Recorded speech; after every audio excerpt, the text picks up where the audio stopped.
Also, Dolly Parton is setting the record straight about her famous assets being insured. Her homes? She addressed the rumor on the Today Show. Watch. Years ago, was it Betty Grable or one of the great famous stars that was famous also for her legs?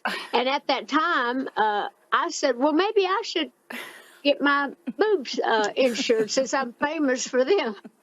But it was just a joke. I didn't do that. I love her. While Dolly cleared that rumor up, let's talk about the celebrities who reportedly do have their body parts insured. First up, Heidi Klum recently confirmed that her legs were insured for $2 million. She made it clear it was a client that insured them, not her. Next, Bruce Springsteen insured his moneymaker, his voice, for $6 million. Next, Mariah Carey, according to TMZ, she insured her voice and legs for $70 million. And up next, Aquafresh took out a $10 million insurance policy on America Ferrera's smile when she was their spokesperson. And Keith Richards from the Rolling Stones took out a $1.6 million policy to cover the hands that helped him become one of the greatest guitarists of all time.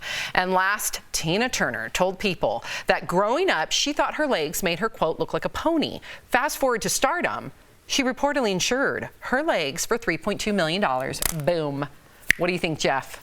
Why not just $3 million? Where'd you get 3.2? 3.5, 4, okay. But my thing is, I thought this would be maybe, it sounds crazy, but I would think if I was a famous singer or guitarist, I'd have my voice insured, I'd have my hands insured. Why wouldn't if you can't play anymore, that's your livelihood. So I would think more stars would be doing this. I wonder why, and I know there have been some athletes, Erica, that have done this. I'm surprised that more athletes don't do this. I wonder if they're not eligible for something like this. But there's a lot of athletes that do have career-ending injuries for whatever reason, and you would just think they, more than anything, would be more apt to lose their means of an income faster than like Tina Turner would lose her legs. I mean, that would be an extreme situation where, unfortunately, football happens every Sunday.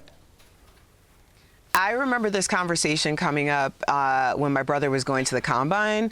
I don't know exactly how that works, but I do know that there's some type of insurance that you can take out as an athlete on yourself, and it does make sense to do that. What would you guys insure? Ooh, good question, Jeff. What would you insure? What would you insure? I'll tell you this. Oh, go ahead. Nothing. What would I insure? I have nothing. I'm not insure. Your voices, you guys speak for a living. You're literally talking on television right now saying, I don't know what I would insure.